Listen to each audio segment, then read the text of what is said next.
ముఖ్యమంత్రి గారు, ఆర్థిక శాఖ మంత్రి గారు వారి ఆన్సర్లో సార్ ఈ రాష్ట్ర ప్రభుత్వం డిసెంబర్ 23 నుంచి 30 నవంబర్ దాకా 30 నవంబర్ 24 దాకా ఎఫ్ఆర్బిఎం లోపల ఎఫ్ఆర్బిఎం బయట గ్యారంటీసు ఎస్పీవీసు ఇవన్నీ కలుపుకొని ఇంకా లేటెస్ట్గా హరీష్ రావు గారు చెప్పినట్టు ఈరోజు మట్టుకు చూస్తే 1,27,218 కోట్ల రూపాయలు అప్పు తీసుకున్నామన్న మాట చెప్పినారు సార్. సార్ ఒక్క సంవత్సరంలోనే 1,27,000 కోట్లు అప్పు చేసిన సార్ ఇంకా చేసిన అది చెప్పండి సార్ అన్ని తర్వాత సార్ ఇంకా ఇవాళ రాష్ట్రంలో అనేక బిల్స్ పెండింగ్లో ఉన్నాయి సార్. ఒక కొత్త పథకం స్టార్ట్ కాలేదు సార్. ఈ ప్రభుత్వం సార్ మాట్లాడేయండి సార్.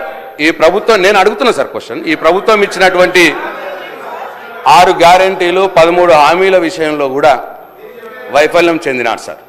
అవి ఏవి కూడా సక్రమంగా అమలు అవుతున్నాయి. ప్రశాంత్ రెడ్డి గారు సార్ ముఖ్యంగా క్వశ్చనే సార్ క్వశ్చన్కి వస్తున్నా సార్. ముఖ్యంగా సార్ మా ప్రభుత్వంలో ఉన్నప్పుడు చాలా గ్రామాల్లో అందరు ఎమ్మెల్యేలు అన్ని పార్టీల ఎమ్మెల్యేలు సిడిపి ద్వారా కావచ్చు ఎస్డిఎఫ్ ద్వారా కావచ్చు చిన్న చిన్న వర్క్ సార్ కమ్యూనిటీ హాల్స్ లేదు సార్ కమ్యూనిటీ హాల్స్ కావచ్చు మహిళా భవనాలు కావచ్చు కళ్యాణ మండపం చిన్న బిల్స్ సార్. అట్లా సార్ నా నియోజకవర్గంలోనే 143 వర్క్స్కి దాదాపు 6 కోట్ల రూపాయలు పెండింగ్గా ఉన్నది సార్. అట్లనే సార్ గుడులు కూడా ఆ రోజు గుడులు కూడా మంజూరైన గుడులు కట్టినారు కొన్ని సగంలో ఉన్నాయి సార్. అవి కూడా చాలా మట్టుకు పెండింగ్ ఉన్నాయి. నా నియోజకవర్గంలోనే 33 గుళ్లకు ఇంకా 3 కోట్ల రూపాయలు పెండింగ్లో ఉన్నాయి సార్. అంటే నేను ఇవన్నీ ఎందుకు చెప్తున్నా అంటే సార్ 10 క్వశ్చన్లు కంప్లీట్ 10 క్వశ్చన్ కాదు సార్, సేమ్ వర్క్సే సార్. ఇవి బిల్స్ వర్క్ సార్, బిల్స్ మీదనే సార్ మాట్లాడుతున్నా నేను. అప్పులు ఆదాయము చెల్లింపుల మీదనే మాట్లాడుతున్నా సార్ నేను. సార్ అట్లనే సార్ మన ఊరి మన బడి కింద సార్ ఆ రోజు స్కూల్ ఎస్ఎంసీ కమిటీస్లో ఉంటాయి సార్. స్కూల్ మేనేజ్మెంట్ కమిటీలు పనిచేసినాయి సార్ పాపం విద్యా కమిటీలు సార్. అది కాంట్రాక్టర్లు కూడా కాదు సార్ వాళ్ళు. అవి కూడా మొత్తం పెండింగ్ ఉన్నాయి సార్. బిల్స్ ఒక్కటి కూడా ఇవ్వట్లేదు సార్.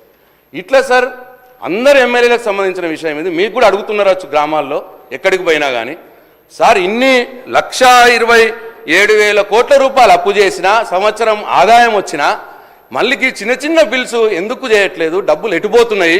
ఈ బిల్స్ చిన్న బిల్స్ అన్నీ కూడా ఈ కుల సంఘాలు కావచ్చు టెంపుల్స్ కావచ్చు అట్లనే మహిళా భవనాలు కావచ్చు ఇవన్నీ ఏవైతే ఉన్నాయో సార్ ఇవన్నీ తొందరలోనే చెల్లించాలని ఎప్పటిలోపా చెల్లిస్తారో నేను మీ ద్వారా ఫైనాన్స్ మినిస్టర్ గారిని చెప్పాలని చెప్పి నేను మనం చేస్తున్నా సార్. డిప్యూటీ సీఎం గారు, గౌరవ డిప్యూటీ సీఎం గారు. అధ్యక్ష,